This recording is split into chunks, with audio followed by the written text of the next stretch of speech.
Henry Miles, el Yankee Pizarro, es un personaje de novela y su vida se lee como quien está disfrutando de una gran novela. Nació en 1811 en las montañas del estado de Nueva York y ahí se dedicaban al negocio de la madera, compra-venta de madera en los aserraderos, lo cual no le aseguraba a él un futuro muy diferente a lo que notaba en su padre. Así que a los 21 años se va a la ciudad, a la gran ciudad que empezaba ya a crecer. Y allí pronto encuentra una posibilidad cercana a lo que sabía hacer. Empieza a vender leña a los neoyorquinos. Hasta que en 1837 se da la debacle económica, el desastre financiero. La situación se pone muy complicada. Ya no hay quien compre leña y la compra de esclavos se ha vuelto muy cara. Desesperado, buscando una solución en los años siguientes para poder levantarse nuevamente, utiliza la pequeña fortuna que había ido reuniendo en sus años de trabajo para fletar un barco, el barco Albany, que lo llena de madera aserrada y cruza los océanos para darle la vuelta al continente y llegar a San Francisco, California. Ya venía la fiebre de oro, se estaba llenando de gente, los buscadores estaban atraídos por la fortuna que ofrecía la ciudad de San Francisco. Llegó finalmente, luego de meses de tránsito, a su destino y vendió la madera volando, 20 veces lo que había sido su inversión. Así reunió los primeros $50,000 y con eso la cabeza le empezó a dar vueltas y lo que hizo fue contrató a 500 trabajadores de todo ese montón de gente que había llegado a buscar oro, los lleva a las montañas, comienzan a cortar los árboles y los lanzan por las laderas a caer al mar, donde con botes los iban reuniendo y juntando para poder vender la madera y cerrarla. Y rápidamente logra juntar los primeros $500,000 en oro de entonces. Se vuelve una figura impresionantemente poderosa en San Francisco. Comienza a invertir en el teatro de la ciudad. Lo ven en suntuosos coches, construye un pequeño palacete, él y su familia se convierten de repente en la gran familia, la más poderosa de San Francisco. Pero él era un apostador que le gustaba invertir y ganar más.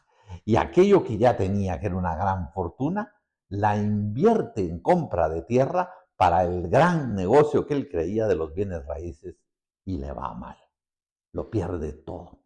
Y de repente, cuando ve que ya tiene $800,000 de deuda y que no va a poder pagar, alquila otra vez un barco, mete en él a toda su familia y se van para Chile, huidos en la noche, perseguidos por la justicia americana que 2 o 3 días después se dan cuenta que él ha desaparecido.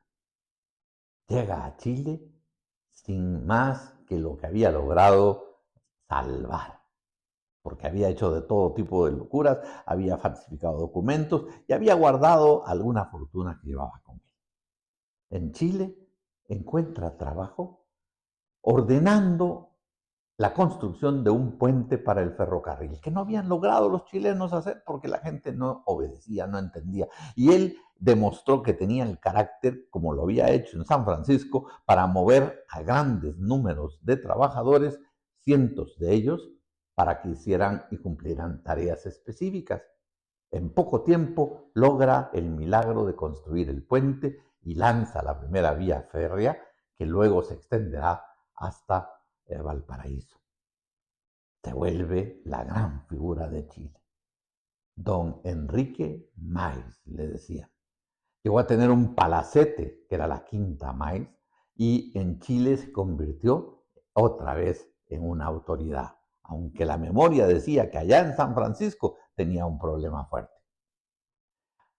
Ahí su fama empieza a crecer, lo llaman del Perú Lo llaman de Costa Rica, empieza a construir el puente del Perú, el de Arequipa, que va a ser una de las obras más increíbles y fantásticas que se pudieron construir por lo difícil del terreno, y que él lo logró con aquella meta de trabajo que tenía, que decía siempre: justicia, frijoles y paga.